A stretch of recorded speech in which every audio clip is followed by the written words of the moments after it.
I'm Shahrukh. Hollywood actor to attend the Met Gala. Please tell us how it feels to make history tonight. প্রথমবারের মতো মেট গালায় গিয়ে বিপাকে পড়লেন Bollywood superstar Shahrukh Khan. কি ঘটেছিল তার সাথে, আর কেনই বা লাল গালিচা এমন প্রশ্নের সম্মুখীন হতে হলো তাকে? Now I'm absolutely all right. It's okay now. Now I'm all day now. Now I'm Everything changes when you find out it's a blue carpet. Right.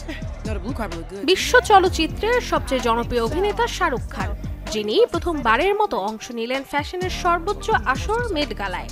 New ইয়র্কে অনুষ্ঠিত এক জাঁকজমকপূর্ণ অনুষ্ঠানে রেড কার্পেটে হাঁটেন বলিউড বাদশা, আর সেখানেই ঘটে যায় সেই বিপত্তি। nice look is because I told Sabia that I only wear black and white, but Hindustan Times থেকে জানা যায়, রেড কার্পেটে বিদেশি সাংবাদিকরা মাইক্রোফোন এগিয়ে দিয়ে শাহরুখকে জিজ্ঞাসা করেন, কে আপনি?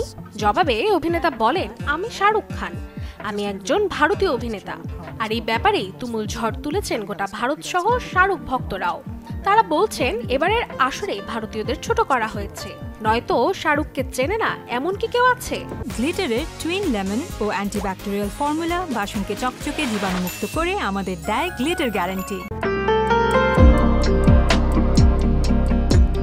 তবে মেট গালায় শাহরুখ খানের লুক নিয়ে যেন কমতি নেই প্রশংসার। তার পোশাক এবং জুয়েলারি ডিজাইন করেছেন ভারতের খ্যাতনামা ডিজাইনার সাব্যাসাচী মুখার্জি। রেড কার্পেটের ভোগ ম্যাগাজিনকে দেওয়া সাক্ষাৎকারে শাহরুখ জানান, প্রথমবারের মতো মেট গালায় অংশ নিয়ে তিনি ভীষণ খুশি। তিনি আরো বলেন, এটা আমি আমার সন্তানদের জন্য করেছি। For me, most exciting is I have little kids who are very excited about Met.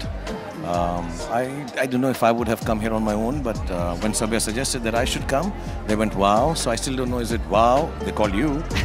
Wow, that'll you be good on it.